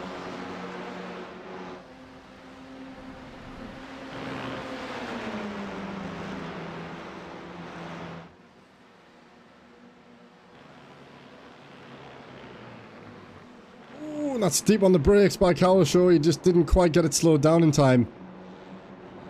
Oh my god, look at that. There's Mateus Pencil. They're going to go 3 wide. I hope Holman's aware, which he was. He just took a very, very tight angle. Mateus could have a great run here on Cowlishaw, whose day might be about to go from bad to worse. He's got the fastest man throughout the entire evening right behind him in that purple RD Sim Sports livery. Holman stretching his legs at the moment. With only 3 minutes to go, we'll have 2 or 3 more laps, and that will be us wrapped up. Can Cowlishaw hang on to that podium? Andrew Fellows in the pit lane. He's had a problem. What's happened to him? Let's quickly cut to that and see if this tells us anything. I think he's got a car on his outside. Oh, Saunders. Oh, nothing happened there. But Andrew has entered the pit lane, so a disaster tonight for Fellows, just as Howarth will look to extend that championship lead. But again, he'll be pleased to see Howarth down there in P14. But those 2 race victories will still do his championship the world of good. Pentela putting him under pressure throughout the entire lap, and I'm sure soon, probably going into turn 1, Pentela will get that job done. It has been a good effort so far by Cowlishaw, but alas, he can't finish the race on the top step of the podium. Still a lot to play for. And we've got 2 drivers within half a second of a potential race victory here. It's Lumsden, Mackay and Aston. 3 teams, 3 drivers, all gunning for a feature win here.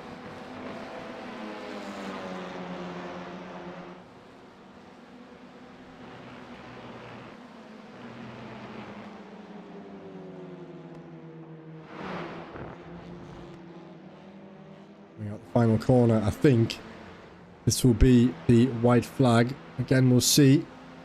Aggressive defence, rightly so, by Lumsden, who's made his move, and he's made another. And he'll now defend the inside line all the way down into turn 1. It is the white flag.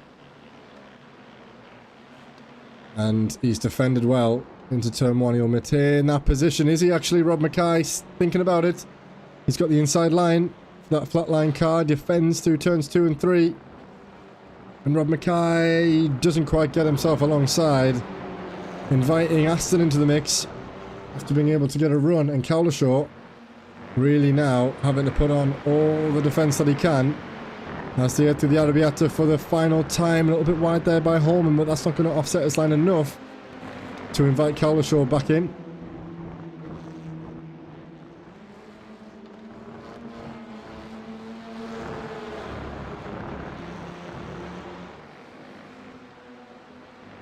Mateus giving him something to think about in his mirrors. And Lucchese thinking about a move here. Lucchese might get the pace coming out of this, coming out the hairpin. Took the wider line, would have got his foot down quicker. Let's see, let's ride on with Lucchese. As we see, it will be Holman now taking the final corner. I don't want to miss his race win, but I also don't want to miss a potential exchange in the final corner. Oh, it's going to be a run to the line. We can watch that on in the background, but James Holman comes across the line to win the feature race by only 1.5 seconds, and Cowlishaw defending Pentilla to the line. I think it's going to be enough. Oh, it is just enough. 33 1/1000ths of a second difference between Cowlishaw and Pentilla, and only 0.2 to Lucchese in P4. Oh, and Rob Mackay. Rob Mackay has taken that position off Lumsden. I've got my eyes on it on the tracker, so we can go back and see how he did that after the race win. And for the first time this season, Rob Mackay for DXT Honda wins the feature race. A second down there to Aston in behind, who's towed across the line. Lumsden in P3, Smith in P4, Nevin Charney in P5. And what a finish. Let's go back quickly and see how he got that done. Was it a mistake? He just came off the throttle there, Rob, to allow him to run. It's a mistake. And what a way to take a race win. Rob will be absolutely loving that one. Let's watch that from the blimp cam one more time. It's such a rare overtaking opportunity, and the times that we've seen people stick a wheel up the inside there, it's gone wrong tonight. Mackay passed before the turn in. And as I said, what a place to take the race win. I thought it would be under a braking zone, but he's done it through that fast flowing downhill section. Oh, and he nearly, look at that, Lumsden. Nearly got him back, got himself half a car alongside. But Mackay gets the place and defends well through turns 10, 11, 12. What a finish.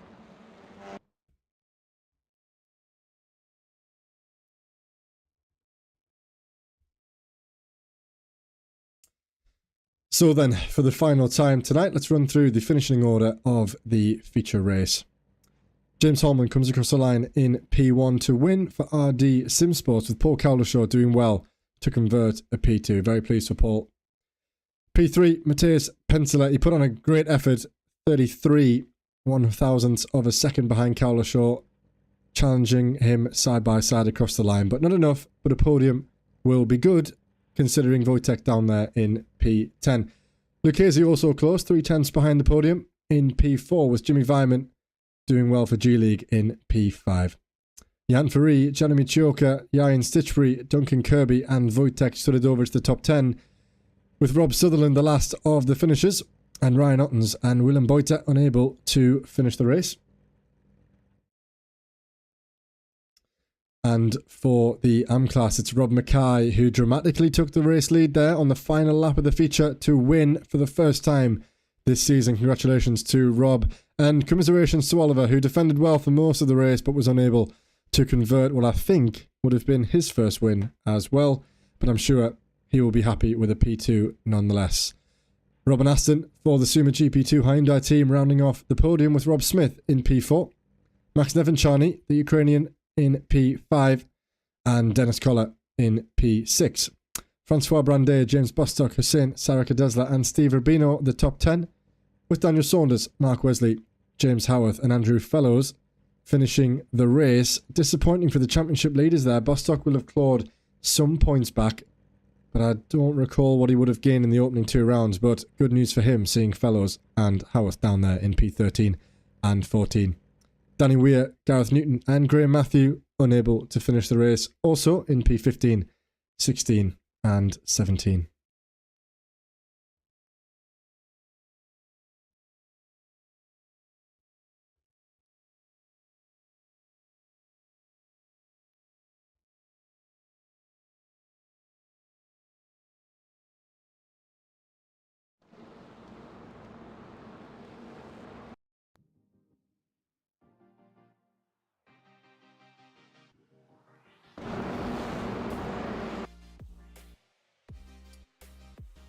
Okie dokie then. So it's that time again where we're going to bring in some of the drivers to have a little chat on with us. And first up, it's going to be James Howarth, who had a great start to the opening few rounds, but unfortunately had a bit of an issue there in the final race. Good evening, James. How's it going? Good evening, Joe. Yeah, not too bad. Unfortunately, mate, I missed what happened to you, although I think I'm seeing it in the replay as we speak. So talk me through that final race and what went wrong for you. When was it? And it's obviously cost you quite heavily in that final round. So, obviously, it's lap 1, turn 3. Luke Lucchese pushed me out wide on turn 2, so it compromised my turn 3. And I tried to turn in, and then Luke just clipped my rear left and sent me for a pirouette. Oh, well, mate, you know, these things can happen. However, let's talk about the positives. 2 race wins. How does that feel again? Amazing, to be fair. Like I said last week, I knew I had some pace on this track, and I think I actually proved it. Consistently solid. It's just a shame that obviously race 3 was a bit unfortunate. Absolutely, mate. And you've enjoyed this circuit, I'm sure, because, I mean, it's one of my favourites. And I think next week it's another Italian. We're heading to Imola, I think, next week. So how do you think you'll go around there compared to Mugello? I'll think I'll struggle in Imola, to be fair. Obviously, I know it through F1, but front-wheel drive cars are completely different. Absolutely. So how are you finding it all then so far? I mean, these cars are different kettle of fish, as you say, to what some people are used to. And how was it coming through, for example, the downhill that we're seeing you go through now, the turn 6, 7, 8? That's such a fun complex. Was it challenging in these cars? It was if you didn't get the line right. Yeah. But I managed to just ease off the accelerator, let the car turn in, and glide my way through 6, 7, and 8. Good stuff, mate. Well, I'm sure. Well, actually, congratulations on taking the lead of the championship, which I wasn't aware until I saw the standings early today. But I'm pretty sure you'll have done enough tonight to extend that lead as we cross over into the second half of the season. So there's only, 4 more rounds to go. So I think you'll be optimistic of holding on to that. Still lots of opportunity for other people to make up some points, but you're in the driver's seat at the moment, I think. Yeah. The ones to watch really is James and Andrew, and who's the other one? Can't remember actually in P4, but I think, to be frank, I think it is between you, Andrew, and James. So yeah, they both drive really solid. Yeah, they both drive really solid and keep me on my toes. So I can't just turn up on a practice session and put a few laps down. I've actually got to do my homework, so to speak.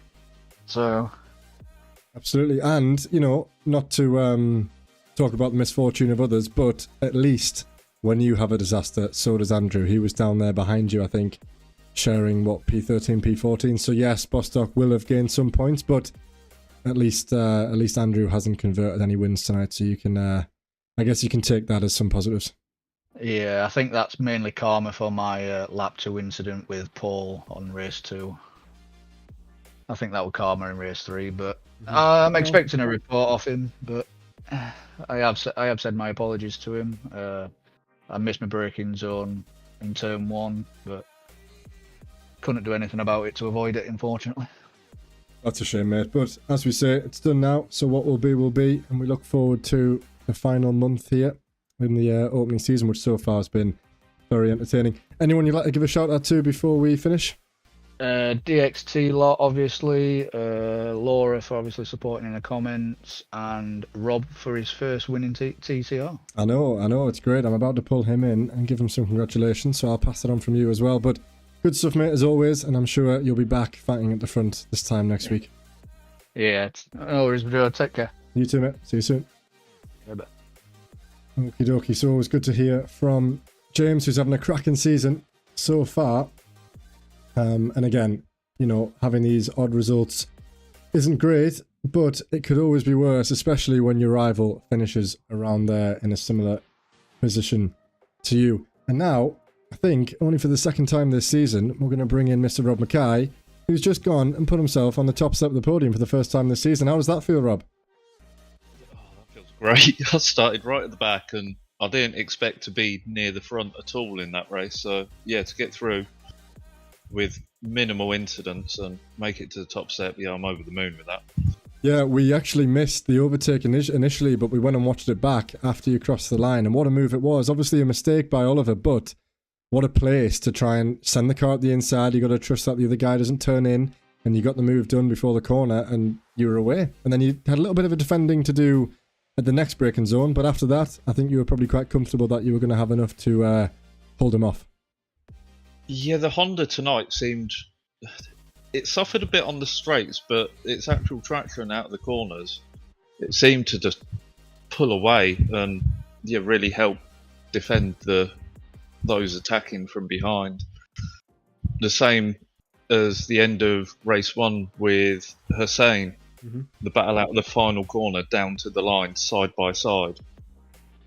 We were inches away from one another, but just kept it pinned, and I think I stole 5th in the first race. Might have been 6th. Good. That's a good point haul for yourself and the team, who, I'm not sure if you're aware, but I think you have stepped up into P2 in the championship for the teams. So, you know, never know. A few more strong results, and you could be well within the reaches of the Suma guys who are currently leading at the front there. That'd be good to take the fight to the Suma boys. Absolutely. So, next week we head to Imola, which is, you know, somewhat of a similar track to what we have here. How do you think you'll fare around there?